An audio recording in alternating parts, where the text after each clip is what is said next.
Senior మంత్రివర్యులుగా సేవలందిస్తున్న పెద్దలు honourable minister for health Damodar Rajanarasimha గారు, జిల్లా ఇన్ఛార్జి మంత్రివర్యులు వారి సందేశం.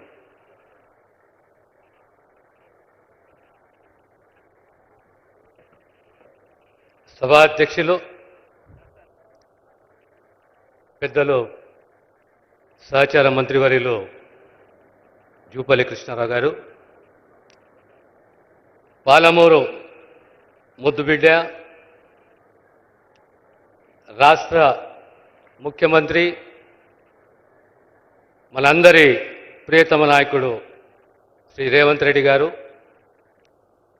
జిల్లాకు సంబంధించిన గౌరవ శాసనసభ్యులు, శాసన మండలి సభ్యులు, వివిధ కార్పొరేషన్ చైర్మన్లు, పెద్దలు, కాంగ్రెస్ అభిమానులు, యువకులారా, నా అక్కలు చెల్లెళ్ళు, పాత్రికేయ మిత్రులారా,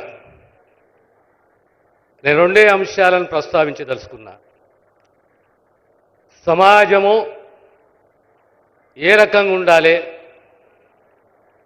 సమాజంలో సగ జనాభా మహిళలు ఏ రకంగా సమాజంలో ఎదగాలి, వారికి ఆర్థిక స్వావలంబన, ఆర్థిక సాధికారత, అదే రకంగా సమాజంలో ప్రమాణాలతో కూడిన విద్య, పేదవాని ఆరోగ్యం ప్రభుత్వ బాధ్యత, సంక్షేమ భద్రత ప్రభుత్వానిది, రాజకీయాల్లో దేశంలో ఓ చక్కటి నినాదము జై బాపు, జై భీమ్, జై సంవిధాన్.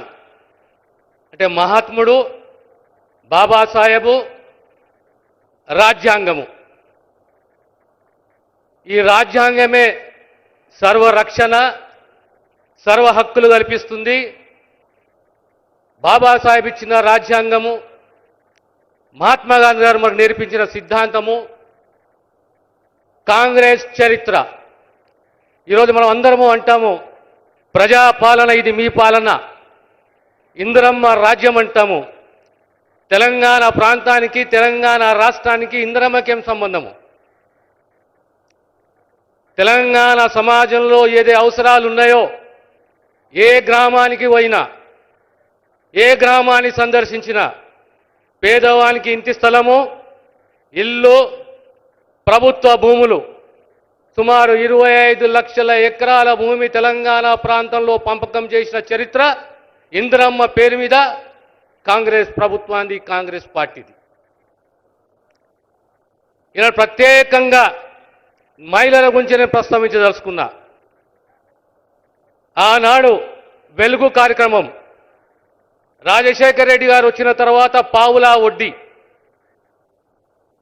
బారానా మేము చెల్లిస్తాము, అమ్మా తల్లి ఆ గ్రూపులు మీరు చెల్లించండి, చారానా సకాలంలో చెల్లించండి, 50 లక్షలు కాదు, 50,000 కాదు, 1,00,000 కాదు, 5 లక్షలు కాదు, 20 లక్షల దాకా మీరు రుణాన్ని తీసుకోండి, దానికి సంబంధించిన వడ్డీ మేము చెల్లిస్తామని చెప్పి ఆనాడు పావులా వడ్డీ కార్యక్రమం.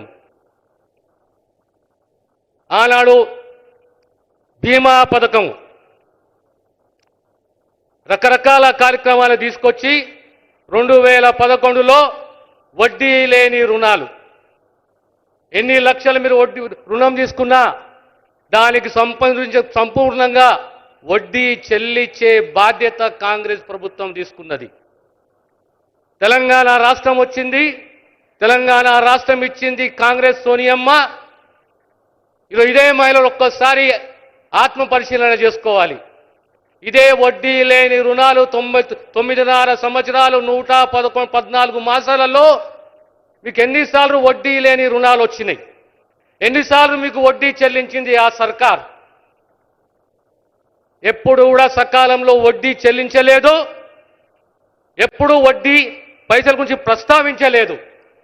కానీ కాంగ్రెస్ ప్రజాపాలన రేవంత్ రెడ్డి గారు సర్కార్ వచ్చిన తర్వాత ఈనాడు మళ్ళీ తిరిగి వడ్డీ పైసలు సకాలంలో 18 మాసాలలో 2 సార్లు 3 సార్లు వడ్డీ పైసలు చెల్లించిన చరిత్ర కాంగ్రెస్ది, రేవంత్ రెడ్డి గారిది.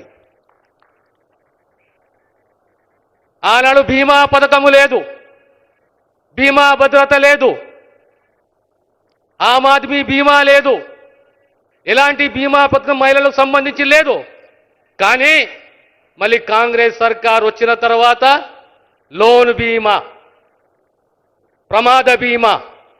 లోన్ బీమా ఎంత? 2 లక్షల రూపాయలు. ప్రమాద బీమా ఎంత? 10 లక్షల రూపాయలు. అంటే 9.5 సంవత్సరాలు ఎక్కడ కూడా బీమా ప్రస్తావన రాలేదు, వడ్డీ లేని రుణాల ప్రస్తావన రాలేదు. కాంగ్రెస్ ప్రభుత్వం వచ్చిన తర్వాత ఇదే మహిళలకు గ్రామీణ ప్రాంతమే కానీ పట్టణ ప్రాంతమే కానీ ఆ వడ్డీ పైసలు చెల్లించడము, మిమ్మల్ని కాపాడుకోవడము, మీ భద్రత ప్రభుత్వ భద్రత, మీ ఆరోగ్య భద్రత ప్రభుత్వానిది, మిమ్మల్ని కాపాడుకోవాలనే ఆ దిశగా ఈరోజు కాంగ్రెస్ ప్రభుత్వం ముందుకు పోతున్నది. ఈరోజు గత 18 మాసాలలో సుమారు 60,000 ఉద్యోగాలు, రాబోయే కాలంలో కనీసం ఇంకో 40,000-50,000 ఉద్యోగాలు. కాంగ్రెస్ పార్టీ ఎప్పుడైనా నమ్మేది రెండే, ఈ సమాజం మాది, బీసీఏ కానీ ఎస్సీఏ కానీ ఎస్టీఏ కానీ. ఈరోజు 42% రిజర్వేషన్ బీసీలకు, 30 సంవత్సరాలుగా పెట్టిన వర్గీకరణ అనేది సామాజిక న్యాయము, ఏ కులానికి వ్యతిరేకం కాదు. ఈరోజు వెనుకబాటుతనాన్ని దృష్టిలో పెట్టుకొని 30 సంవత్సరాలుగా కలగంటున్న ఆ వర్గాలకు న్యాయం చేయడము కేవలం రేవంత్ రెడ్డి గారి ప్రభుత్వం వల్లనే సాధ్యమైంది. బీసీలే కానీ ఎస్సీలే కానీ విద్యనే కానీ వైద్యమే కానీ ఆర్థిక భద్రతనే కానీ మహిళా సాధికారతనే కానీ ప్రతి ఒక్కటి సాధ్యం కేవలం కాంగ్రెస్ ప్రభుత్వానితోటి. మీ అందరితో కోరేది ఒకటే, ఈరోజు శంకుస్థాపన చేసుకున్నాము. ప్రమాణాలతో కూడిన విద్య, సుమారు 200 కోట్ల రూపాయలు. యంగ్ ఇండియా ఇంటర్నేషనల్ స్కూల్ అంటే దార్శనికత్వం ఉండాలి, మానవత్వం ఉండాలి, ఒక కమిట్మెంట్ ఉండాలి, జవాబుదారీతనం ఉండాలి.